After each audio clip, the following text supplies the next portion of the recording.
Rahim.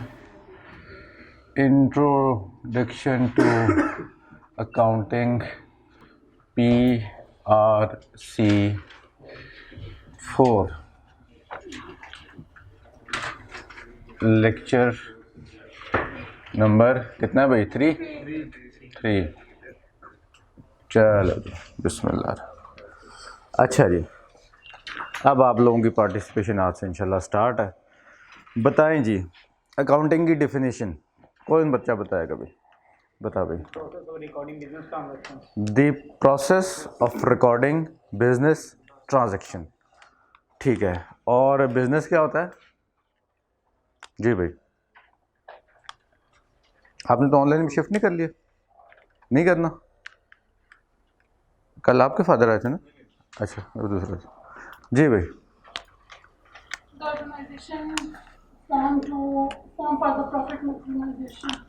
ऐसी organisation जिसका मकसद प्रॉफिट मैक्सिमाइज करना हो उसको हम कहते हैं बिजनेस। और बिजनेस की विद रिस्पेक्ट टू एक्टिविटीज़ कितनी टाइप्स थी भाई? 3 टाइप्स थी। बट्टी साहब कौन कौन सी थी? ट्रेडिंग, मैन्युफैक्चरिंग और service providing. Trading organisation, manufacturing और सर्विसेज, ये तीनों कैटेगरीज हैं बिजनेस की एक्टिविटीज़ के हिसाब से कि बिजनेस करता क्या है। अगर तो बिजनेस चीज़ों को ख़रीद कर बेचता है तो वो ट्रेडिंग ऑर्गेनाइजेशन है। अगर वो चीज़ों को बना कर बेचता है, ठीक है, ख़रीद कर बेचने की मिसाल दुकानदार हमारे जितने रिटेल स्टोर्स हैं, कैश एंड कैरीज हैं, मेट्रो है, ये सारे क्या करते हैं? चीज़ें ख़रीद कर बेचते हैं, बनाते कुछ नहीं है। मैन्युफैक्चरिंग कौन सी होगी? जो चीज़ें बना कर बेचते हैं। फॉर एग्जांपल जो लोग ये मार्कर बना कर बेचते हैं, जो ये वाइट बोर्ड बना कर बेचते हैं, जो ये लाइट्स बना कर बेचते हैं, ये सारी कौन सी हैं? Manufacturing organisation. साथ साथ रिवाइज हो रहा है ना भाई सारा। थर्ड वन कौन सी है? Service organisation. सर्विस ऑर्गेनाइजेशन की एग्जांपल कौन देगा भाई? दराज है। दराज अली बाबा नहीं, ट्रेडिंग। वो तो चीज़ें खरीद के बेच रहे हैं। जैसे क्रिसेंट है जी, educational institutes, doctors, lawyers, liars, ठीक है, सारे जो हैं कौन से भाई? सर्विस ऑर्गेनाइजेशन है। ठीक है, consultancy firms, chartered accountant firms क्या हैं? सर्विस ऑर्गेनाइजेशन है। ठीक है, आपको एक फ़ीस के अगेंस्ट वो चार्ज करते हैं। क्लियर होगी यहाँ तक बात? अच्छा जी, तो हमने कहा कि अकाउंटिंग प्रोसेस है बिजनेस ट्रांजैक्शन को रिकॉर्ड करने की। तो जब ट्रांजैक्शन को हम रिकॉर्ड करेंगे तो ट्रांजैक्शन को रिकॉर्ड करने के लिए हम उसको कैटेगराइज करेंगे। ठीक है, तो कैटेगराइजेशन के लिए हमने क्या पढ़े थे भाई? Accounting heads. कौन बताएगा भाई? 5 अकाउंटिंग हेड्स। डॉक्टर साहब, डॉक्टर साहब यार हद हो गई यार जी। निशान बताए, किधर बैठा हुआ? Assets, liabilities, expenses. Very good यार, ज़बरदस्त। आपस में नहीं भाई, एसेट्स, लाइबिलिटीज़, इनकम्स, एक्सपेंसेस और कैपिटल हो गया। ठीक है जी। एसेट्स के बारे में कोई बच्चा बता दे कि एसेट्स क्या होते हैं जी? बताओ जी।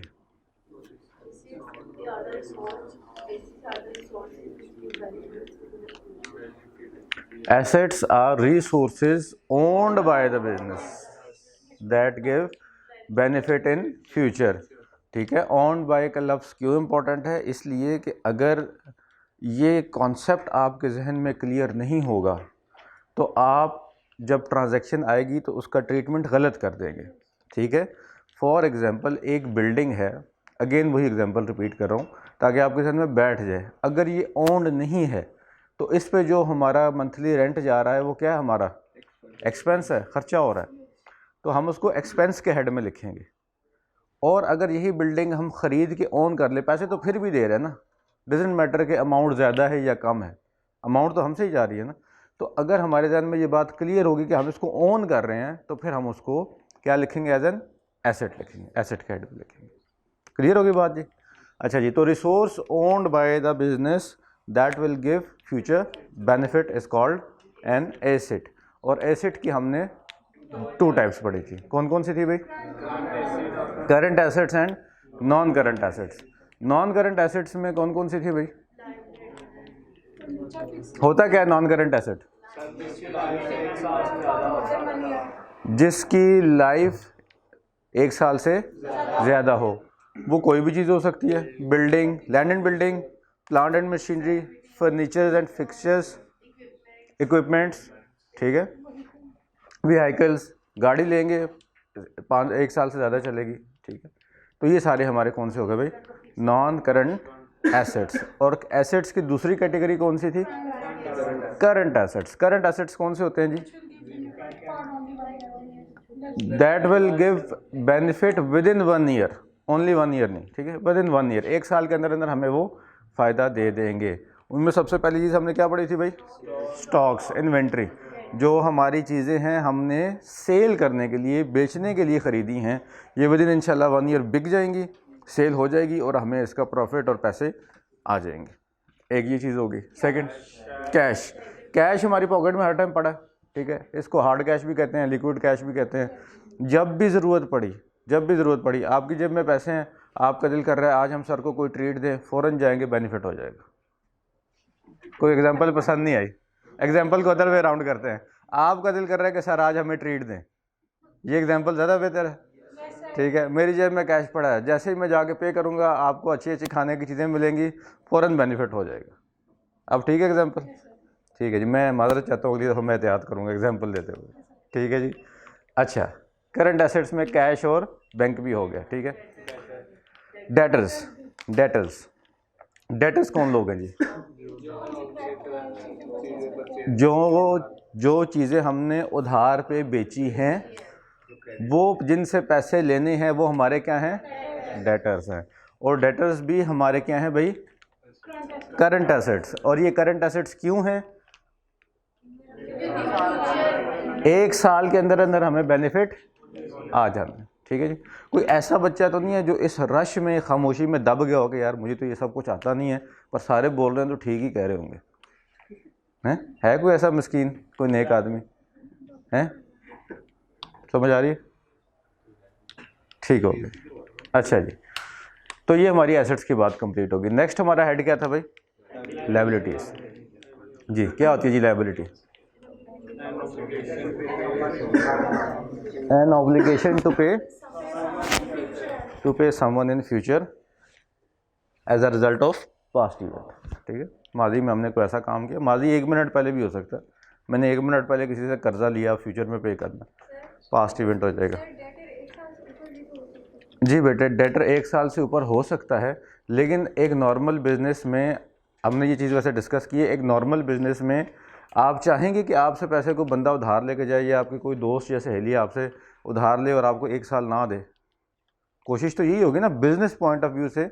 अगर हमारे बिजनेस में, इसको कहते हैं कैश फ्लोज, क्या कहते हैं भाई, कैश फ्लोज, कैश का इनफ्लो, ये बहुत ज़रूरी है, ठीक है। फ्यूचर में आप लोगों को इंशाल्लाह मैं एक्सप्लेन करूँगा कि बिज़नेस जो होता है ना, ये लॉस पे सर्वाइव कर जाता है। लॉस हो रहा ना बिज़नेस में, नुकसान हो रहा हो तो बिज़नेस चल जाता है, लेकिन कैश फ्लो ना हो तो बिज़नेस नहीं चलता। कैश का आना बहुत ज़रूरी है, ठीक है। तो किसी भी ऑर्गेनाइजेशन में कभी भी ये विश नहीं की जाएगी, ये नहीं सोचा जाएगा कि कोई बात नहीं यार आप हमें 2 साल बाद पैसे दे दो। हमने क्लास में ये चीज़ डिस्कस की थी कि अगर एक बिज़नेस है, लेट्स सपोज वो ये मार्कर सेल करता है, उसके पास 1000 मार्कर हैं, उसने जाके दुकान पे बैठा, दुकान किराए पे ली, वहाँ पंखा लगाया, लाइट्स लगाई, एक बंदा भी रखा सफाई शफाई करने के लिए। अब उसके पास 1000 मार्कर है, उसने पहले दिन ही 1000 बेच दिए उधार पर, और उसने कहा मुझे 2 साल बाद पैसे दे देना। तो वो 2 साल बैठ के क्या करेगा दुकान में, उसका माल भी चला जाएगा, उसके पास पैसे भी उसके अगेंस्ट नहीं आए, तो वो बिज़नेस कैसे चलेगा, ठीक है। तो नॉर्मल बिजनेस एजम्पशन यही है कि हमारा जो डेटर है वो विद इन 1 ईयर हमें पे कर देगा, ठीक है जी। चलो आप लोगों का भी साथ रिवाइज हो गया। नेक्स्ट जी, liabilities, an obligation to pay someone in future as a result of past event. जी, कितनी टाइप्स की लायबिलिटीज़ होती हैं, 2 टाइप की लायबिलिटीज़ होती हैं, current liabilities and non current liabilities, ठीक है। नॉन करंट को फिक्स्ड लायबिलिटीज़ नहीं कहना कि ये एसेट में फिक्स्ड होता है, तो ये भी अपने अपने नाम है दोनों के, ठीक है। वो फिक्स्ड एसेट या नॉन करंट एसेट, ये नॉन करंट लायबिलिटीज़ कौन सी होती है जी, जिनकी लाइफ 1 साल से ज़्यादा हो। फॉर एग्जांपल एक लोन है, हमने 2 साल के बाद पे करना है। अगर लोन 2 साल के बाद पे करना है तो फिर ये क्या होगी हमारी नॉन करंट लायबिलिटी, और अगर वही लोन 1 साल के अंदर पे करना हो तो फिर करंट लायबिलिटी। ठीक है, क्योंकि उसकी लाइफ ही 1 साल से कम है। क्लियर होगी बात भाई? तो नॉन करंट लायबिलिटीज़ में हमने लोन की एग्जांपल ली थी, और करंट लायबिलिटीज़ में क्रेडिटर्स। बताएं जी क्या होते हैं क्रेडिटर्स? वो बंदा जिससे हमने उधार पे गुड्स खरीदी हैं, ठीक है जी, और हमने उसको विद इन 1 ईयर पे भी करना है, ठीक है, तो हम क्रेडिटर, वो हमारा क्या होगा भाई? क्रेडिटर, उसको हमने विद इन 1 ईयर पे करना है। सप्लायर से उधार पे खरीदते हैं, उससे हम तब हम क्रेडिटर होंगे, जब हम बेचेंगे उसको कस्टमर को तब हम, फिर से पूछेगा बेटा। मतलब क्रेडिटर तब होंगे हम जब हम उसकी सप्लायर से चीज़ लेंगे। अच्छा, आप लें सप्लायर से, मुझे एतराज़ कोई नहीं है। क्वेश्चन क्या? यही ना क्या? कि जब सप्लायर से कोई दुकानदार चीज़ लेगा तो तब वो क्रेडिटर होगा। हाँ ना बेटे, देखो सारी बात, अब दीवार से तो चीज़ नहीं ना ले सकते, किसी क्रेडिटर से ही लेंगे, किसी सप्लायर से ही लेंगे जी। बहन का कहने का मतलब है कि जो क्रेडिटर है पहले वो सप्लायर होगा, फिर दुकानदार बाद में क्रेडिटर बनेगा जब हम उससे लेंगे। हाँ देखें, हमने कल एक बात की थी कि हमने हमेशा क्या बन के सोचना है? Business Mister B. हम हमेशा मिस्टर बी होंगे। हमने बिजनेस के पॉइंट ऑफ व्यू से सोचना है। जब यहाँ से कोई चीज़ आउट गई है क्रेडिट पर, तो क्रेडिट मतलब उधार पर कोई चीज़ बेची है हमने, तो इसके रिजल्ट में क्या चीज़ जनरेट होगी? डेबिटर। ठीक है जी, डेटर होगा। और अगर बिजनेस में कोई चीज़ आई है, इन हुई है क्रेडिट पर, उधार पे, तो इसके रिजल्ट में क्या आएगा भाई? क्रेडिटर। अब बात क्लियर होगी सबको? क्लियर कर लें अगर अभी नहीं हुई तो। बच्चे आप बताएं, क्लियर हो गया क्वेश्चन आपका? ठीक हो गया। अच्छा, मैं ना असल में आपके क्वेश्चन में ना आपने एक लफ्ज़ यूज़ किया सप्लायर, मैं वो नहीं करना चाह रहा, ठीक है? मैं सप्लायर का वर्ड नहीं यूज़ करना चाह रहा। मैं ये चाह रहा हूँ आप कहें कि हमने गुड्स खरीदी उधार पर, ठीक है? सप्लायर का वर्ड हम थोड़ी देर के बाद यूज़ करेंगे। चलो जी, लायबिलिटीज़ होगी। इसके बाद नेक्स्ट हेड कौन सा था भाई? इनकम। क्या होती है जी इनकम? जो बिज़नेस में हमें पैसे आते हैं। और इनकम की हमने कितनी टाइप्स पढ़ी थी? 2। कौन कौन सी थी भाई? सेल्स या रेवेन्यू, और दूसरी अदर इनकम। सेल्स और रेवेन्यू हमने किस चीज़ को कहा था? वो चीज़ जो बिज़नेस की कोर एक्टिविटी की वजह से जो पैसे आए हैं उसको हमने क्या कहा था भाई? सेल्स। ठीक है डॉक्टर साहब, एक तो आप पढ़ के नहीं आए, ऊपर से आप नीचे देख रहे हैं। 2 दिन ईद होती है? किस बात की? केड़े मदद में तल्लुक है तेरा जी? कौन से सर कह रहे थे? ठीक है जी, मदद साहब की बात को चैलेंज नहीं किया जा सकता। तो सेल्स, जब बिजनेस की कोर एक्टिविटी से कोई पैसे आएंगे, कोर एक्टिविटी क्या होती है जी? Main purpose of the building. For example, कोई एग्जांपल दे भाई, किसी भी एग्जांपल दें। आप भी बोला करो भाई, लिखने वाले बच्चे, क्या एग्जांपल? कोई बिजनेस की एग्जांपल दो, कोई भी बिजनेस का नाम ले दे। कपड़े का बिजनेस है जी। कपड़े के बिजनेस की कोर एक्टिविटी क्या होगी? कपड़ा बेचते हैं, ठीक है, तो ये इसकी कोर एक्टिविटी है। अब कपड़े के बिजनेस में थान आते हैं। थान एक गत्ते के ऊपर लपेटा होता है सारा कुछ, वो ढेर सारे गत्ते इकट्ठे हो गए, रद्दी वाले को बेच दिए, पैसे तो उससे भी आएंगे। तो यहाँ से आने वाले पैसे क्या होंगे? हमारी नॉन कोर एक्टिविटी या अदर इनकम। वेरी गुड, पढ़ रहे हैं साथ साथ? अकाउंटिंग हजम हो रही है? ऐसे ही होगी इंशाल्लाह, ठीक है ना? एक बात याद रखनी है कि एक फ़ैसला तो आप लोगों ने कर लिया ना कि हमने सीए करना है, एक फ़ैसला और आज कर लें कि टाइम पे करना है, ठीक है? टाइम पे करना है। 6 साला मंसूबा, ठीक है? 6 साला मंसूबा, 10 साला मंसूबा, 12 साला मंसूबा नहीं, ठीक है? तो रोज़ का रोज़ पढ़ना। अच्छा जी, तो इनकम की बात होगी। इसके बाद क्या बात थी भाई? एक्सपेंसेस। एक्सपेंसेस में हमने कितनी टाइप्स पढ़ी थी? 2। कौन कौन सी भाई? परचेजेस और एक्सपेंसेस। परचेजेस कौन सी थी जो चीज़ें बेचने के लिए, दोबारा से रीसेल करने के लिए जो चीज़ें खरीदी, वो क्या है? परचेजेस, और जो बाकी खर्चे हैं बिजली, पानी, गैस, सैलरीज, ये क्या है हमारे अदर एक्सपेंसेस। और आखिरी हेड हमने क्या पढ़ा था भाई? कैपिटल। कैपिटल क्या होता है भाई? जो भी चीज़, जो भी पैसा ओनर ऑफ द बिजनेस में लेकर आता है, ठीक है जी।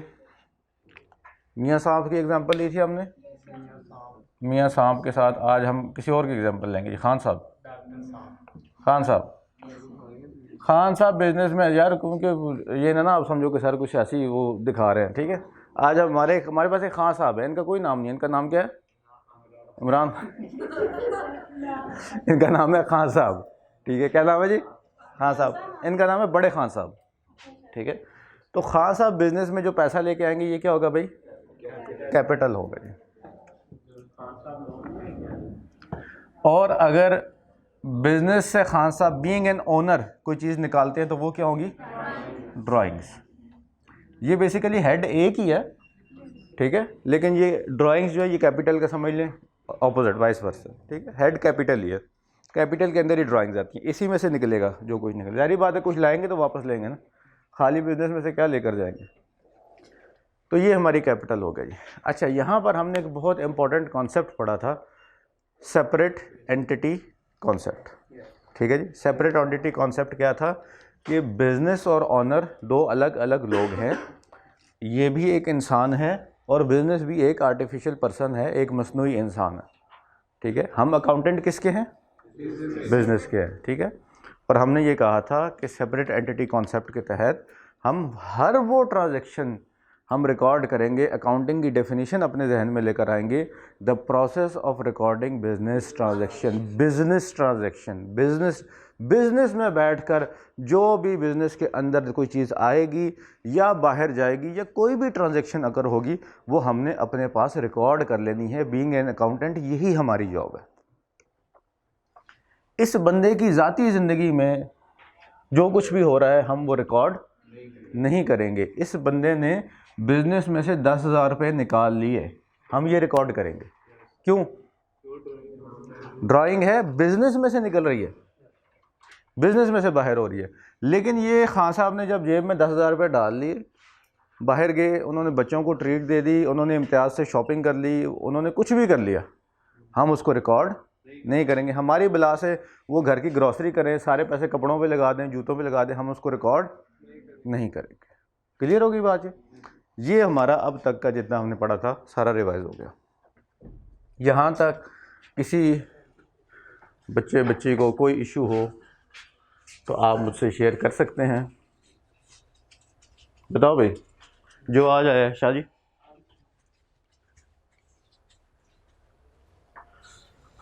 अच्छा जी बेटे, सेपरेट एंटिटी कॉन्सेप्ट का मतलब ये है कि हमने बिजनेस को as a separate person treat करना है और ऑनर को अलग। मैंने इस क्लास में एक बात की थी कि हमारा जो बिजनेस होता है इसका एक दरवाज़ा होता है। ये क्या है? दरवाज़ा है। लग नहीं रहा लेकिन है, मैंने कह दिया दरवाज़ा है तो दरवाज़ा है। इस दरवाजे के साथ अकाउंटेंट की कुर्सी है इधर, ठीक है। अब अकाउंटेंट का काम ये है कि यहाँ से जो भी चीज़ इन होगी या आउट होगी उसको उसने अपने पास लिख लेना है। इसी प्रोसेस का नाम क्या है? अकाउंटिंग, ठीक है। तो अब अकाउंटेंट का काम ये है कि वो बिजनेस को का अकाउंटेंट है, बिजनेस ने उसको हायर किया है अपनी अकाउंटिंग के लिए, ठीक है।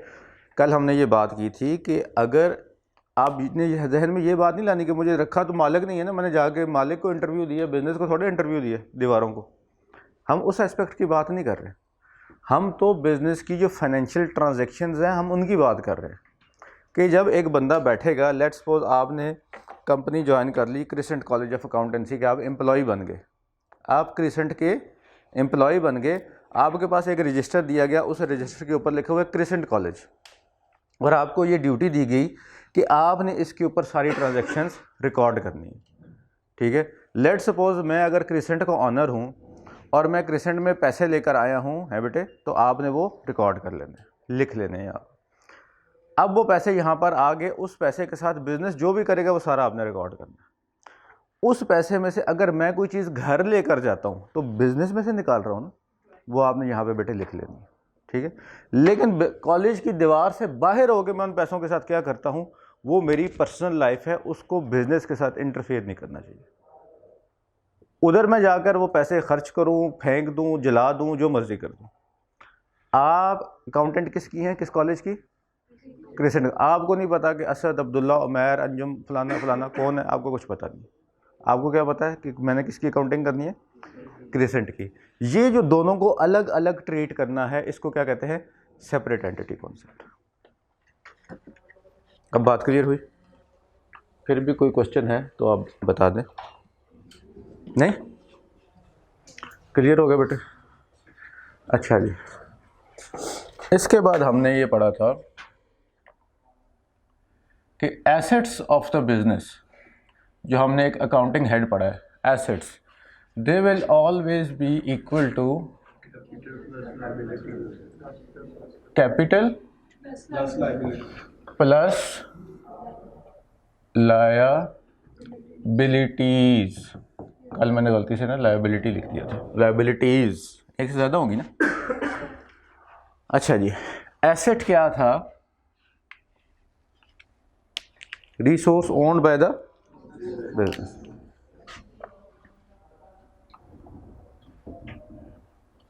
Resource owned by the business. Ejaz भाई इतनी राइटिंग ठीक है या बड़ी कर दें? ठीक। Resources owned by the business will be equal to, ठीक है भाई, नए बच्चे शाह जी और से देखना, बिजनेस के पास जो चीज़ें हैं वो किसकी इक्वल होंगी? उसकी इक्वल होंगी जो उसको ऑनर ने दी है ना। ऑनर ही एक खाली दुकान है, उसमें जो कुछ लेके आएगा कौन लेके आएगा? ऑनर। तो resources owned by the business will be equal to resources provided या सप्लाइड बाय द ऑनर। यहां तक बात क्लियर है? कोई कंफ्यूजन यहां तक? ठीक है जी, सबको क्लियर है? गुड। अच्छा, या तो बिजनेस के रिसोर्सेज उसको ओनर प्रोवाइड करेगा या फिर कहीं ना कहीं से उधार लेगा, ऐसा ही है ना। इसके अलावा तो कोई रास्ता नहीं, दो ही रास्ते हैं, ओनर लेके आएगा बिजनेस में या कहीं से उधार लेगा। तो resources owned by the business equal to resources supplied by the owner plus resources supplied by others. कोई भी हो सकता है। अदर्स में कौन हो सकता है अभी? बिल्कुल, सबसे अच्छी एग्जांपल कौन है जी? बैंक हो सकता है, कोई फ्रेंड हो सकता है, अब मैं यूज़ कर रहा हूँ वर्ड, कोई सप्लायर हो सकता है, ठीक है, क्रेडिटर भी हो सकता है।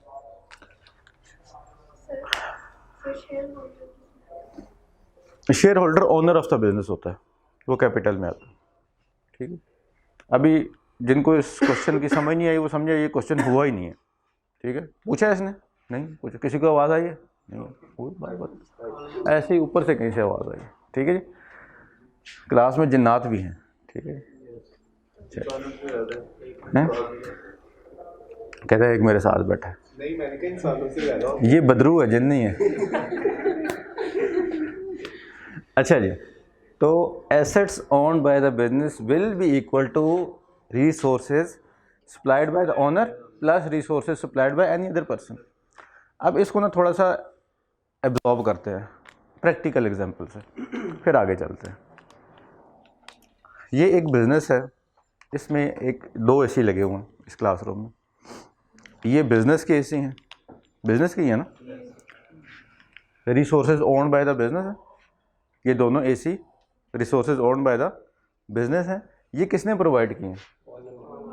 ऑनर ने। मैं एग्जांपल लेता हूं कि इनकी जो टोटल वर्थ है वो 2 लाख है, 200,000, ठीक है।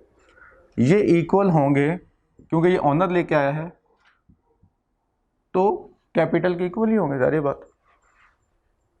ऑन बिजनेस ने कर लिए, लेके कौन आया?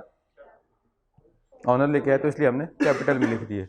अगर मैं ये सपोज कर लूँ कि ये ऑनर नहीं लेके आया, ज़ीरो, ऑनर ने उधार में खरीदे हैं, लायबिलिटी 200,000, आई शुड रादर से कि बिजनेस ने उधार में लिए, ऑनर ने नहीं लिए, बिजनेस ने उधार लिए। तो बिजनेस के ऊपर एक फ्यूचर ऑब्लिगेशन आ गई टू पे समवन, ठीक है, और वो किसकी इक्वल है? एसेट्स। क्लियर होगी बात? कोई डाउट किसी बच्चे को? जो लिए वो उसके ऑनर के थ्रू ही लिए हैं, तो वो तो ऑनर की देखें जी, वो देगा। देखें एक बात, बिजनेस आर्टिफिशियल पर्सन है ना, वो खुद तो चल के बैंक नहीं जा सकता। हो सकता है ऑनर खुद ना कहो, हमें भेजाओ, अकाउंटेंट को भेजाओ, जाओ यार बैंक से पैसे उधार ले आओ।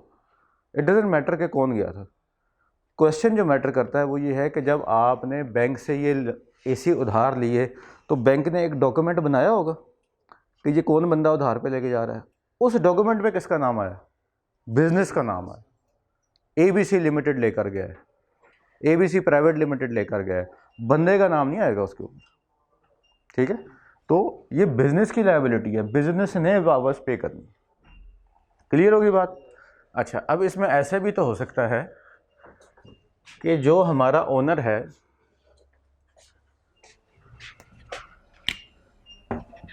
एक किसी के पैसे वो लेके आया है और एक की उसने बैंक से या किसी से उधार ले ली,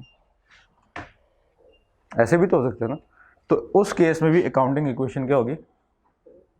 बैलेंस्ड रहेगी, ठीक है। तो assets will always be equal to capital plus liabilities. जहाँ तक हमने कल लिख लिया था ना सारा, चलिए ठीक हो गया। अब हम आते हैं एक अदद सवाल की तरफ।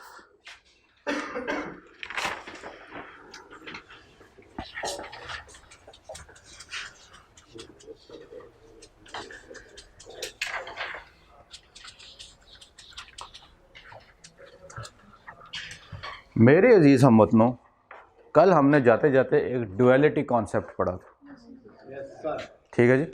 और डुअलिटी कॉन्सेप्ट में हमने ये बात की थी, नए बच्चे भी सुन लें बड़े गौर से, कि जब भी बिज़नेस में कोई ट्रांजैक्शन होती है, कोई चीज़ आती है या जाती है, तो उससे हमारे दो अकाउंटिंग हेड्स इम्पैक्ट होते हैं हमेशा। ट्रांजैक्शन एक होगी, लेकिन इम्पैक्ट कम से कम कितने हेड्स पे आएगा? 2 हेड्स पे आएगा। ये बात हमने कल पढ़ी थी। इसी बात को हम अब आगे कंटिन्यू करेंगे, ठीक है जी।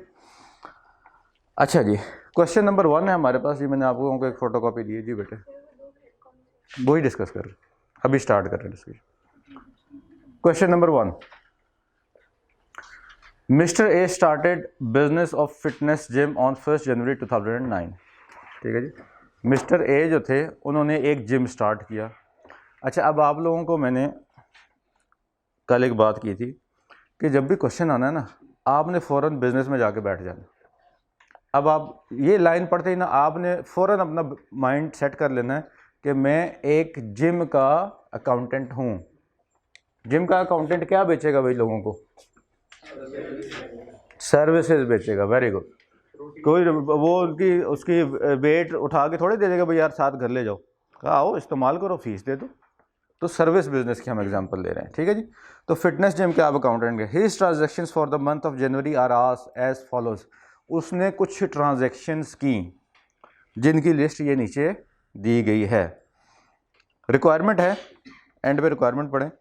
Analyse the above transaction of mister A's business.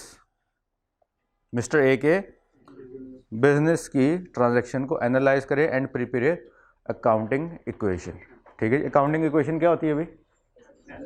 Assets equal to capital plus liabilities, ये प्रिपेयर करनी है। क्वेश्चन क्लियर हो गया? अच्छा जी, चलो जी फिर बिस्मिल्लाह करते हैं।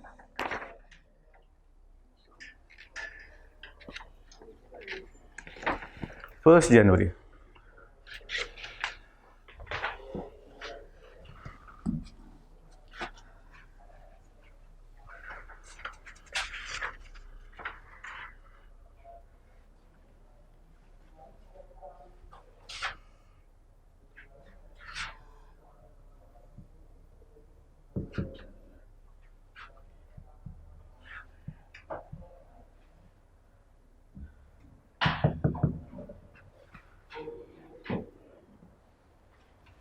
ठीक है जी। Assets equal to capital plus liabilities.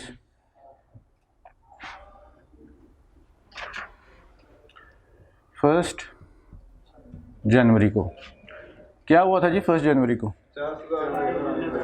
कहता है जी started business with 50,000 in cash. अब बिजनेस के अकाउंटेंट हैं हम तो बिजनेस के पॉइंट ऑफ व्यू से सोचेंगे कि 1 जनवरी को ओनर जो है वो 50,000 रुपये लेकर आया कैश में। कैश में 50,000 रुपये लेकर आया तो कैश क्या है? एसेट है। ठीक है, तो हम जो चीज़ बढ़ेगी उसको पॉजिटिव साइन के साथ लिख लेंगे, जो कम होगी उसको नेगेटिव के साथ लिख लेंगे। तो कैश हमारा क्या है? एसेट है। तो हम यहाँ पे लिख लेते हैं कैश। कैश हमारा 1 जनवरी को कितने से बढ़ा था भाई?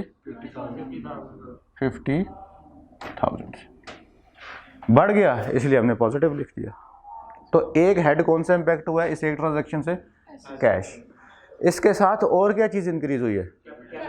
कैपिटल इंक्रीज हुआ है। कैपिटल के बारे में हमने कल एक बात की थी कि कैपिटल भी एक्चुअली एक लायबिलिटी ही है टुवर्ड्स द ओनर। ठीक है, लायबिलिटी अदरवाइज क्या होती है कि किसी को हमने कोई फाइनेंशियल ऑब्लिगेशन हमने पे करनी है, लेकिन कैपिटल किसकी तरफ लायबिलिटी होती है? हमारी ओनर की तरफ। अगर अगले दिन ये 50,000 रुपये यकम जनवरी को लेकर आया है और 2 जनवरी को आके हमें कह दे अकाउंटेंट साहब आपकी नौकरी ख़त्म, आप घर जाएं, तो ये 50,000 किसको वापस करने हैं? ओनर को, क्योंकि हम बिजनेस की लायबिलिटी किसकी तरफ है? ओनर की तरफ। तो इसका मतलब है कि जब वो 50,000 लेके आया तो 50,000 से हमारा कैश भी बढ़ गया और लायबिलिटी टुवर्ड्स ओनर भी बढ़ गई। लायबिलिटी टुवर्ड्स ओनर भी बढ़ गई। बेटे लिखो ना, लायबिलिटी टुवर्ड्स ओनर भी, ये बहुत इंपॉर्टेंट बात है। क्यों बढ़ गई भाई? कौन बताएगा ये? हम ये क्यों कह रहे हैं बढ़ गई? क्या बढ़ा है? क्यों बढ़ गई? बताओ क्यों बढ़ गई?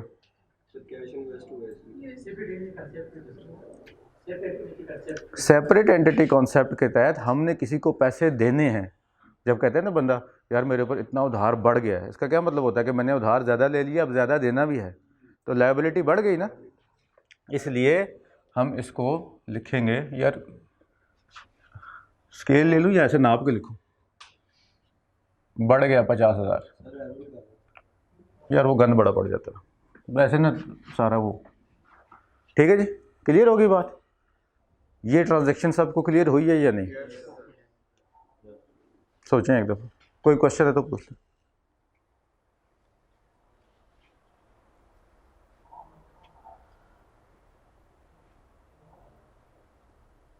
ये जो प्लस है ये लिखना जरूरी है, इसे ऐसे भी लिख सकते हैं क्योंकि जो आउटफ्लो होगी वो तो ब्रैकेट वाली होगी ना, तो प्लस रहना नहीं। इसका अकाउंटिंग से कोई ताल्लुक नहीं, सिर्फ समझाने के लिए लिखा। क्लियर है बात जी? चलो आगे देखें, एंड पे टाइम दूंगा नोट करने का, सिर्फ समझें अभी। 3 जनवरी को नेक्स्ट हमारी ट्रांजैक्शन हुई है। 3 जनवरी को नेक्स्ट ट्रांजैक्शन हुई है। Purchased shop for 10,000 on cash. उसने दुकान खरीद ली, परचेज कर ली है, परचेजेस नहीं है। शॉप क्या है? एसेट। शॉप एसेट है। क्यों एसेट है? क्योंकि उसका फाइनेंशियल बेनिफिट, शॉप कौन सी है जिसमें उसने जिम बनाया है, तो उसका फाइनेंशियल बेनिफिट तो कई सालों तक आएगा। ठीक है, तो वो उसका क्या हो जाएगा? एसेट। तो एसेट साइड पे आ जाएगी शॉप। हम यहाँ पे लिख देते हैं शॉप। ठीक है जी। अब शॉप जो है ये बिजनेस का एसेट है। बिजनेस का एसेट बड़ा है, बड़ा है, जारी बात। हमारी मलकियत में एक चीज़ आ गई है, कहते हैं ना मेरे पास एक गाड़ी थी अब 2 आ गई हैं, तो गाड़ियाँ बढ़ गई कि कम हुई हैं भाई? बढ़ गई है। तो बिजनेस के पास एसेट आया है तो एसेट्स इंक्रीज हो गया। कितने से इंक्रीज हुआ? 10,000 से इंक्रीज हो गया, प्लस 10,000। और सेकंड हेड कौन सा इम्पैक्ट होगा? कैश। कैश जो है वो कम हो गया, जारी बात है, बिजनेस से आउटफ्लो हुआ। बात समझ आ रही है? ठीक है बेटे, बताना है मुझे। ठीक है, ये हम कैश में से माइनस क्या कर देंगे? 10,000।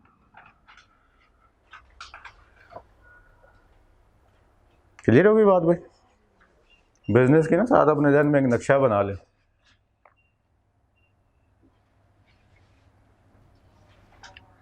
शॉप बिजनेस में इन हो रही है, कैश बिजनेस से आउट हो रहा है, इसलिए हमने यहाँ पे क्या लिख दिया, -10,000। समझ आ रही है बेटे? नहीं अभी कोई नहीं पड़ेगा। इसी को इनफ्लो और आउटफ्लो कहते हैं। हाँ, इसी को इनफ्लो आउटफ्लो कहते हैं। आपने पहले अकाउंटिंग पढ़ी, कैपिटल पे भी जाएंगे, लेकिन फॉर द टाइम बीइंग देखिए ना, अब डे 1 पे तो सारी अकाउंटिंग नहीं ना समझ आ जाएगी, ठीक है, आज तीसरा दिन है। तो इतनी बात आपको समझ आ रही है ना कि जो चीज़ बढ़ रही है वो बिज़नेस का एसेट है, जो कम हो रही है वो बिज़नेस का वो भी एसेट है, कैश कम हो रहा है। तो इस ट्रांजैक्शन से भी हमारे 2 हेड्स इम्पैक्ट हुए हैं, कैश और शॉप। एसेट्स की कैटेगरी के नीचे ये है, एसेट के हेड के अंडर ये 2 हेड्स आते हैं। तो एक बढ़ रहा है, एक कम हो रहा है। हर ट्रांजैक्शन से डुअल इफेक्ट आएगा। बात समझ आ रही है सबको? सर ऐसा भी हो सकता है कि दोनों ही नॉन कार्ड इसमें दोनों कार्ड ऐसा ही हो सकता की बात नहीं करनी, एग्जाम्पल से बताना, ठीक है। जो एग्जाम्पल स्पेसिफाइड नहीं होगी वो कन्फ्यूजन पैदा करेगी, ठीक है। तो एग्जाम्पल हमेशा वो सोचनी है कि अगर मैं मिसाल के तौर पे जो बिज़नेस का इक्विपमेंट है वो ख़रीदूँ, तो आपने स्पेसिफाई कर दिया कि अब मैं इक्विपमेंट की एग्जाम्पल ले रहा हूँ, ये ले रही हूँ, ठीक है। इस तरह की एग्जाम्पल्स आते हैं उस पर भी। नेक्स्ट 5 जनवरी। अब आप बताइए भाई क्या हुआ 5 जनवरी को? Purchase furniture for 5,000 in cash. कौन कौन से 2 हेड्स इम्पैक्ट हो रहे हैं? एसेट और कैश, फर्नीचर और कैश।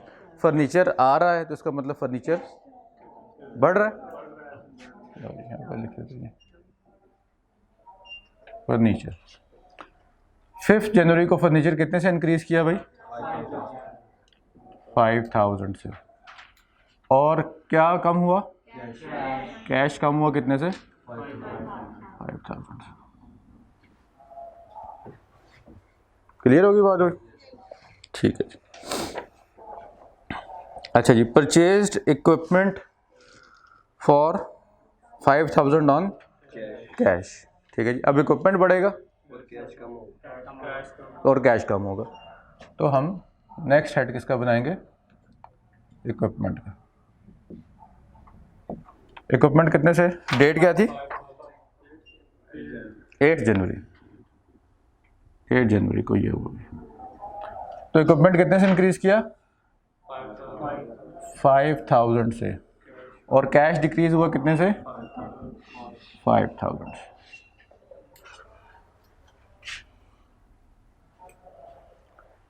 कुछ बच्चे ये सोच रहे हैं कि ये कम हो रहा है, ये ज़्यादा हो रहा है, ये कम हो रहा है, ये ज़्यादा हो रहा है, इससे बिज़नेस पे क्या इम्पैक्ट करेगा, पता नहीं फ़ायदा होगा या नुकसान होगा। आपकी बिला से खान साहब जाने, उनका बिज़नेस जाने। आप कौन है? अकाउंटेंट। अकाउंटेंट का काम क्या है? बिज़नेस ट्रांजैक्शन को रिकॉर्ड करना, ठीक है। तो ओवर थिंक नहीं करना, सिर्फ इतना सोचना है कि क्या बढ़ रहा है, क्या कम हो रहा है। अपने काम से काम रखना। अकाउंट्स का काम क्या है?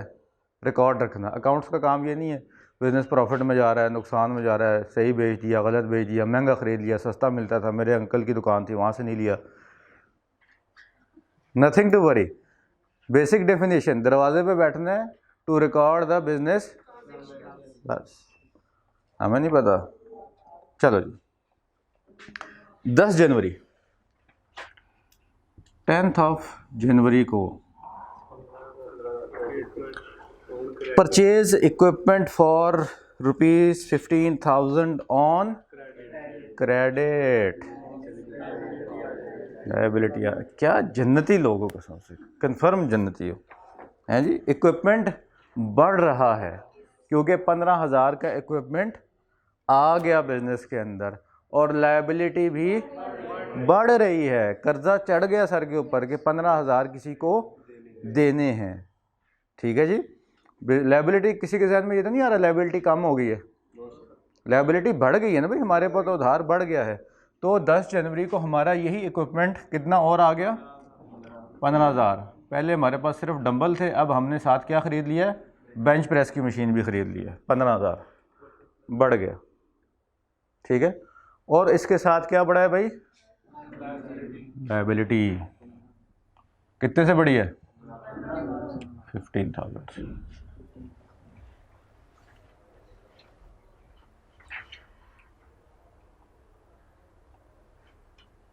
क्या सोच रहे हो कि अकाउंटिंग तो इतनी आसान है? वैसे ही लोग कहते हैं इतनी मुश्किल है। जी भाई, सबको समझ आ रही है भाई? गुड हो गया जी। आप लोगों की बेसिक्स इतनी स्ट्रांग है माशाल्लाह, लायक बच्चे हो। और सुभान अल्लाह। ठीक है जी। अच्छा जी, बटरिंग भी चल रही है साथ साथ, बच्चा तजर्बाकार है जी। सुभान अल्लाह।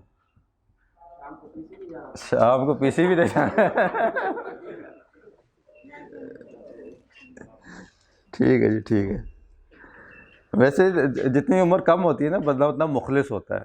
तो आपकी एज में ना बंदा पीसी के बगैर भी बच्चे खुश हो जाते हैं। ठीक, चाय के कप पे भी खुश हो जाते हैं कि यार नहीं नहीं बेटे, मैं नहीं खा रहा। इंशाल्लाह पीसी आज कंफर्म है, आपको मैंने मैसेज चलवा दिया। आ गया? सुभान अल्लाह। नहीं आया? ठीक है जी, ठीक है। जिसको मैसेज नहीं आया ना, उसको पता क्यों नहीं आया? वो वाला करे, मैं गरीब हूँ। मुझे मैसेज भी नहीं आता। प्रमोशंस तो नहीं बंद की हुई भाई अपनी। प्रमोशन मैसेजेस ना कई फ़ोन वाले बच्चों ने अपने नेटवर्क से बंद की होती है, तो फिर वो कॉलेज का मैसेज आपको नहीं आएगा। ठीक है, तो अगर आपने बंद किए हुए प्रमोशनल मैसेज तो अपने नेटवर्क पे कॉल करके एक्टिव करवा लें। नेक्स्ट जी, 13 जनवरी को क्या हुआ? Rendered services and received membership fee. Rendered services,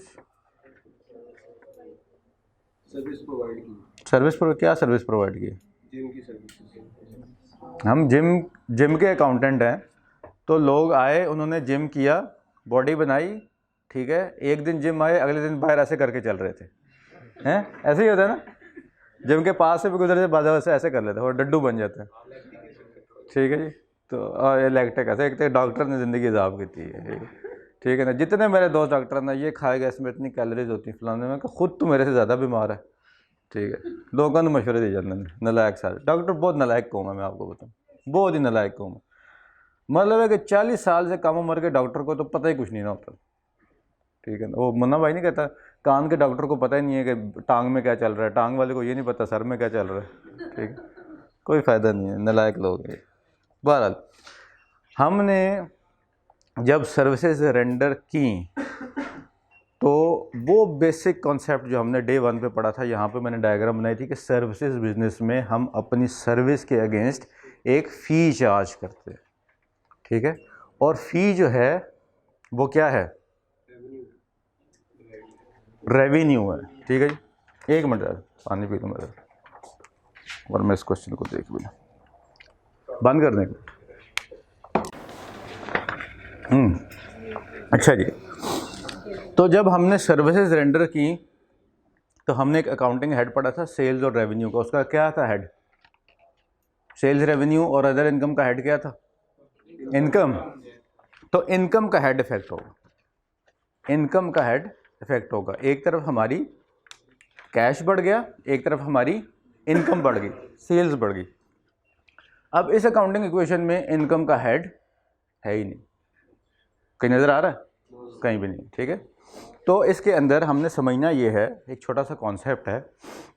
अब मुझे ये बताएं कि हमने ये कहा कि जी जो कुछ भी है जो बिजनेस में ऑनर कैपिटल लेके आया है, ये लायबिलिटी टुवर्ड्स कौन है? ऑनर।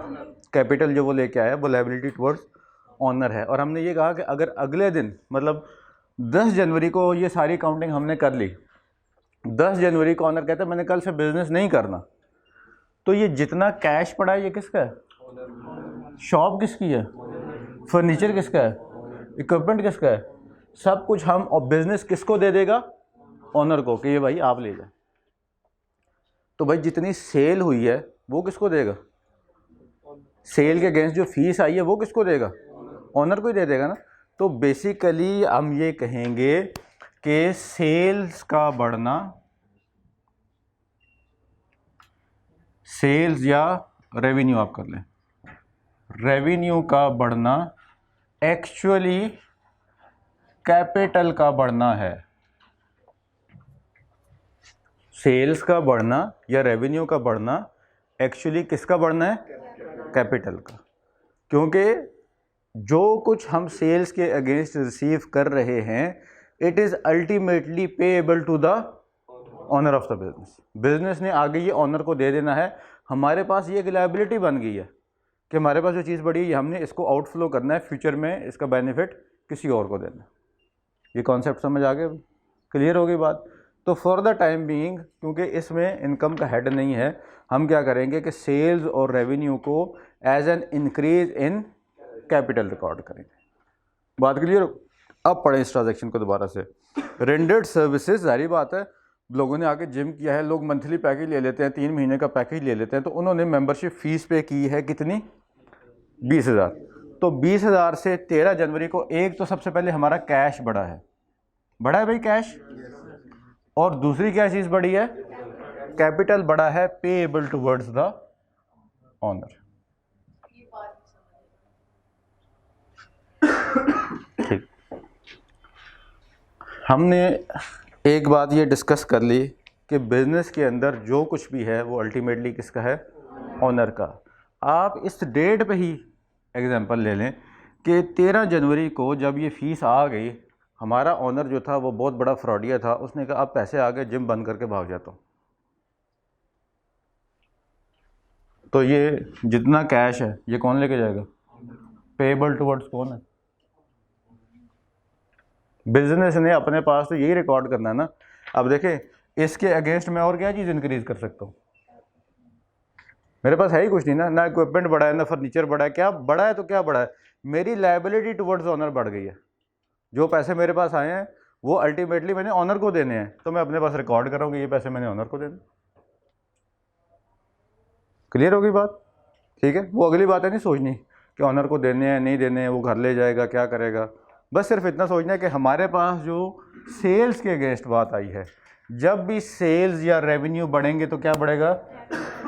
कैपिटल बढ़ेगा।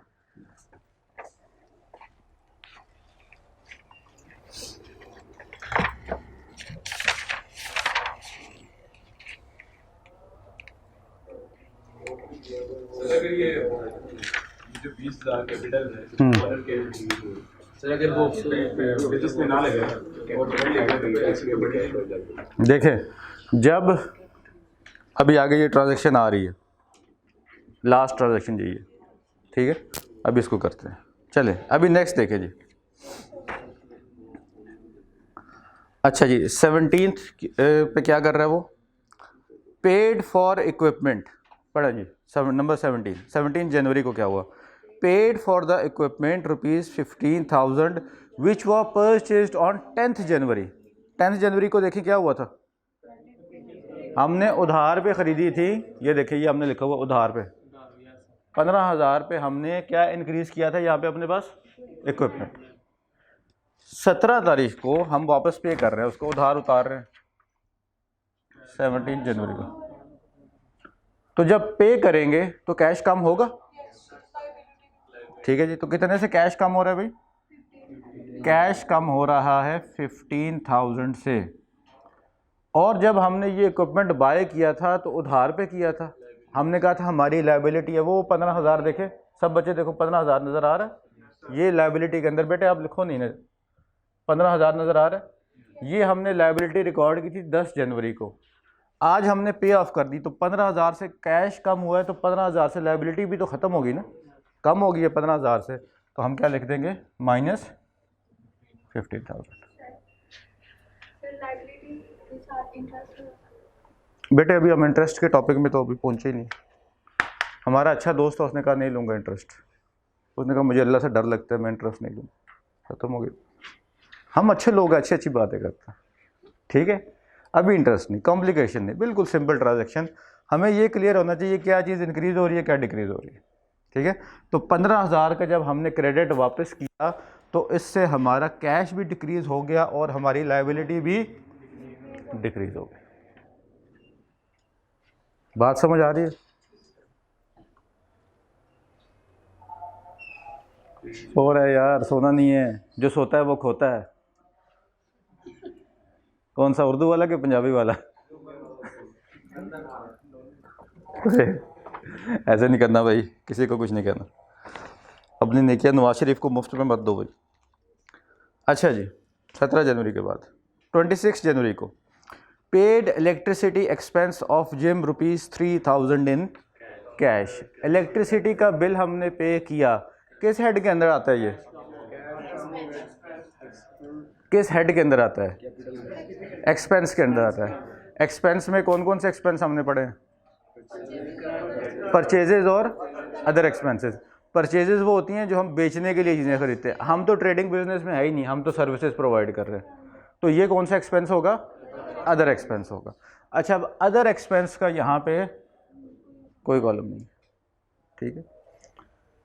जब हमने इलेक्ट्रिसिटी का बिल पे किया, एक बात तो अंडरस्टूड है कि हमारा कैश कम होगा, ज़ाहिर बात है, कैश में से पे करें।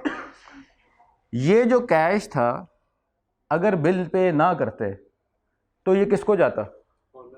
ओनर को जाता ना। लेट्स सपोज ये 20,000 तक था, तो ये 20,000 किसको जाता? ओनर को जाता। अब इसमें से हमने बिल पे कर दिया, तो जब बिल पे कर दिया तो ओनर को जो चीज़ जानी थी, जो लायबिलिटी जानी थी पेएबल टुवर्ड्स ओनर, वो भी तो कम हुई है।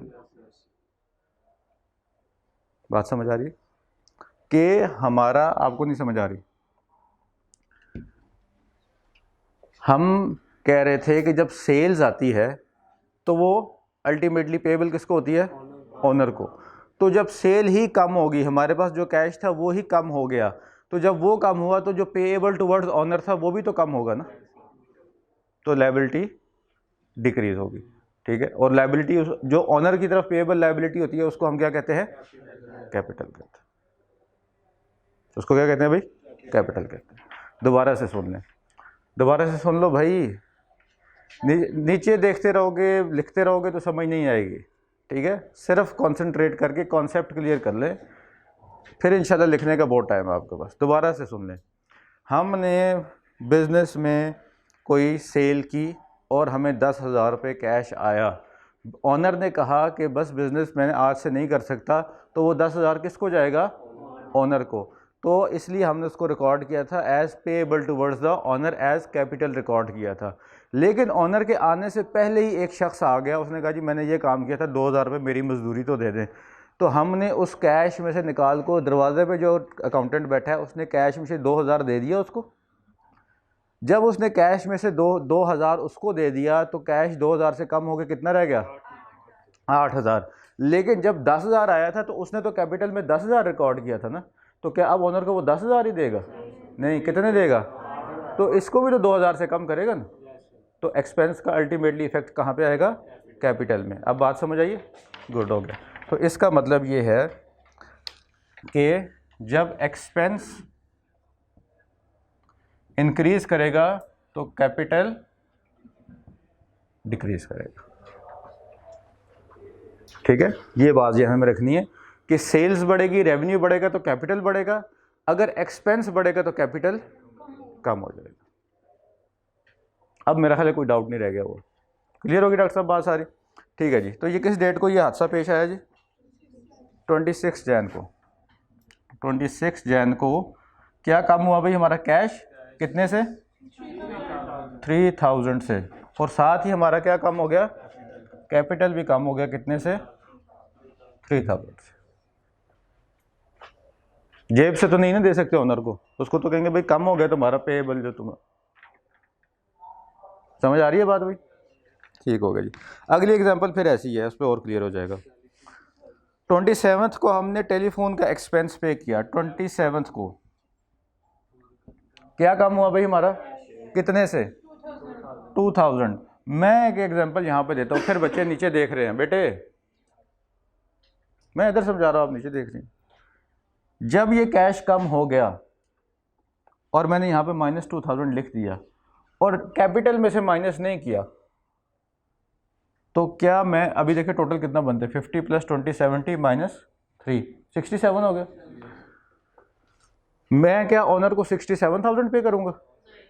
उसमें से ये 2,000 माइनस करके करूँगा ना, तो इससे क्या हो जाएगा? कैपिटल मेरा मजीद और कम हो जाएगा। अब बात समझ आ रही? अगले ट्रांजैक्शन में और क्लियर हो जाएगी। Paid rent for the parking space ₹1,000। ये कब हुआ है जी? 28 को, 28 जनवरी को क्या हुआ है, -1000 से कैश कम हुआ है। तो कैश कम हुआ है तो ये है क्या हमारा, देखिए एक्सपेंस है, अदर एक्सपेंस है, और एक्सपेंस जब इंक्रीज होता है तो कैपिटल -1000। क्लियर होगी बात जी, गुड। अच्छा जी, paid insurance for the equipment ₹1000 cash. 29 जनवरी को उसने इंश्योरेंस पे की। इंश्योरेंस क्या है भाई, एक्सपेंस है, ठीक है, अदर एक्सपेंसेस में आता है एक्सपेंस के हेड के अंडर। तो उससे एक तो कैश डिक्रीज होगा, दूसरा क्या डिक्रीज होगा, कैपिटल डिक्रीज होगा, क्योंकि जब एक्सपेंस बढ़ता है तो कैपिटल कम होता है, खर्चे बढ़ रहे हैं, कैपिटल कम होता चला जा रहा है। तो कितना है 1000, और इससे कैपिटल भी कितना कम हो जाएगा, -1000। समझ आ रही है, गुड। अच्छा जी, 31 जनवरी को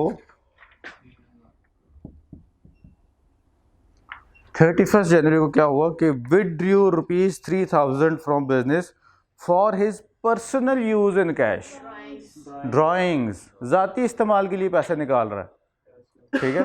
तो जब ज़ाती इस्तेमाल के लिए पैसे निकालेगा, तो मैंने आपसे क्या कहा था कि जब ऑनर कोई चीज़ बिजनेस में लेके आता है तो क्या होती है, कैपिटल, और बिजनेस से बाहर लेके जाता है तो ड्राइंग्स।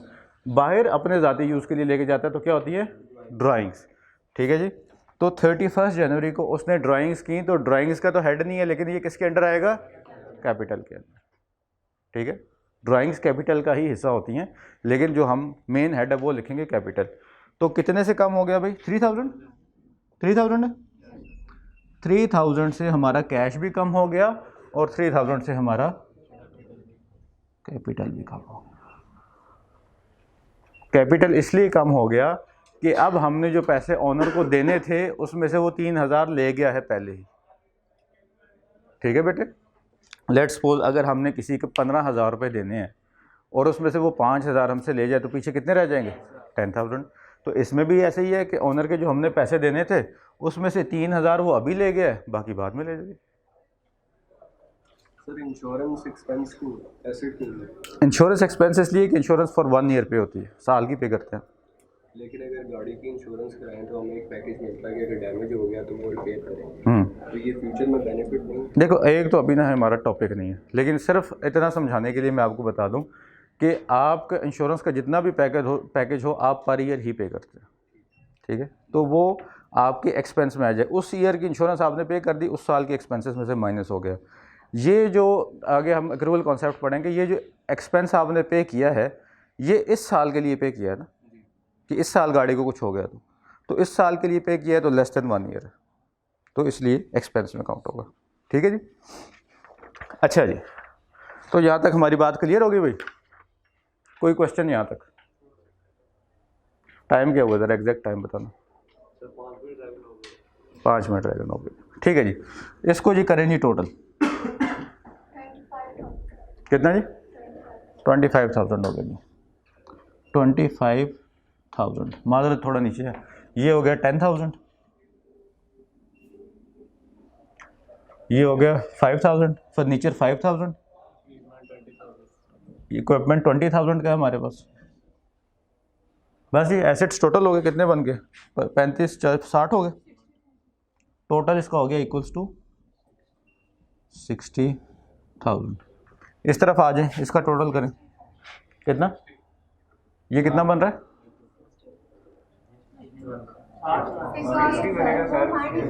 5, 6, 7, 8, 10, ठीक है, 60,000।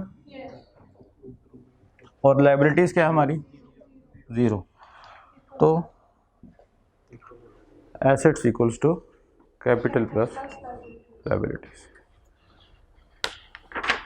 बताएं जी, कोई क्वेश्चन अभी, कोई कंफ्यूजन? एक दफ़ा देखें इसी क्वेश्चन को, दोबारा देखें और सॉल्यूशन को देखें, कोई बात जहन में आती हो। 1 बाय 1 ट्रांजैक्शंस को देखें, साथ साथ सॉल्यूशन को देखें।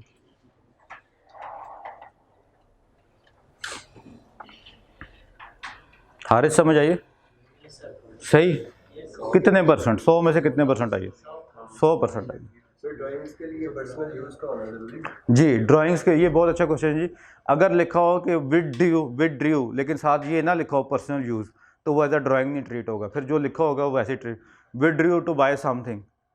सर अगर बिजनेस से पैसा निकाल के बैंक में जमा करवा दिए बिजनेस के अकाउंट, वो ड्राइंग नहीं होगी? नहीं, वो अगर बिजनेस में से पैसा निकाल के कैश में से माइनस हो जाएगा, इधर बैंक का हेड बनेगा उसमें ऐड हो जाएगा, वो भी एसेट ही है। वो भी एसेट ही है। ये ऐसे ही आपने एक जेब में से निकाल के दूसरी जेब में डाल दिया, तो ultimately you own the money, it's yours.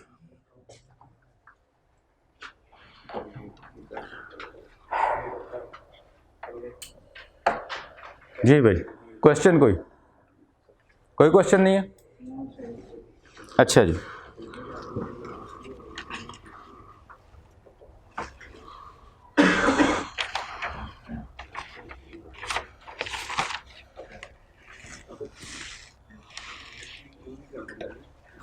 Question number 2 है हमारा, mister G started the business of real estate consultant. सुने भाई मेरे चांद, नोट्स पे देखो। Question number 2, mister G started the business of real estate consultant. ठीक है जी, ये क्वेश्चन आप लोगों का होमवर्क है, ठीक है? नहीं सारे नहीं, मैं इतना जालिम नहीं हूँ, बस क्वेश्चन 3 इसके साथ कर लूँ। क्वेश्चन 2 और 3 दोनों जी। क्वेश्चन 2 में जो ट्रांजैक्शन है 13 जुलाई की, क्वेश्चन नंबर 2 में 13 जुलाई वाली, इसको छोड़ दीजिएगा, कैंसिल ना कीजिएगा, सिर्फ अभी टेम्परेरीली कह रहा हूँ कि इसको बेशक ना अटेम्प्ट करें। 13 जुलाई वाली